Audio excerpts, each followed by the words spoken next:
एक आदमी ने एक बहुत ही खूबसूरत लड़की से शादी की। शादी के बाद दोनों की जिंदगी बहुत प्यार से गुजर रही थी। वह उसे बहुत चाहता था और उसकी खूबसूरती की हमेशा तारीफ किया करता था। लेकिन कुछ महीनों के बाद लड़की को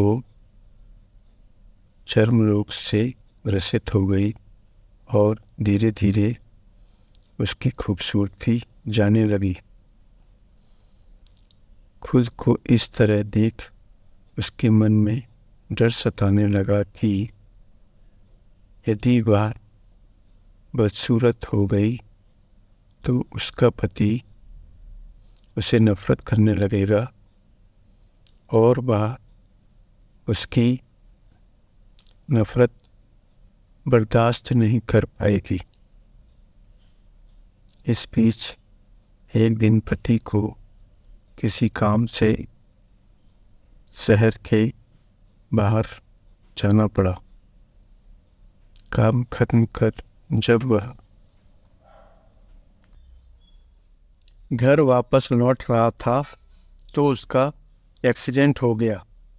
एक्सीडेंट में उसने अपनी दोनों आंखें खो दी, लेकिन इसके बावजूद भी उन दोनों की जिंदगी सामान्य तरीके से आगे बढ़ती रही।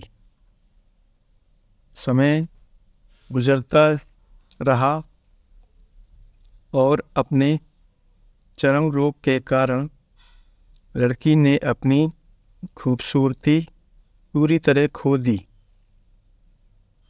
वह बदसूरत हो गई, लेकिन अंधे पति को इस बारे में कुछ भी पता नहीं था, इसलिए उसका उनके खुशहाल जीवन पर कोई प्रभाव नहीं पड़ा। वह उसे उसी तरह प्यार करता रहा।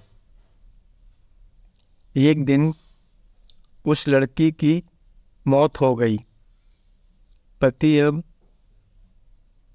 अकेला हो गया। वह बहुत दुखी था।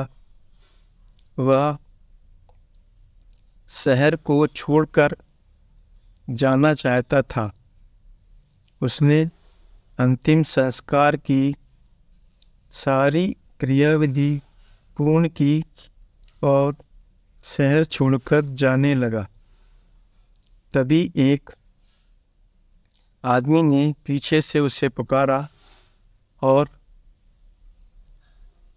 पास आकर कहा, अब तुम बिना सहारे के अकेले कैसे चल पाओगे? इतने साल तो तुम्हारी पत्नी तुम्हारी मदद किया करती थी। पति ने जवाब दिया, दोस्त, मैं अंधा नहीं हूँ। मैं बस अंधा होने का नाटक कर रहा था, क्योंकि यदि मेरी पत्नी को पता चल जाता कि मैं उसकी बदसूरती को देख सकता हूँ तो वह उसके रोग से ज़्यादा दर्द देता। इसलिए मैंने इतने साल अंधा होने का दिखावा किया। वह बहुत अच्छी पत्नी थी। मैं बस उसे खुश रखना चाहता था। इस कहानी से हमें यह सीख मिलती है कि खुश रहने के लिए हमें भी दूसरों की हर एक कमियों के प्रति आंखें बंद कर लेनी चाहिए और उन कमियों को नज़रअंदाज कर देना चाहिए। धन्यवाद दोस्तों। आपका दिन शुभ हो।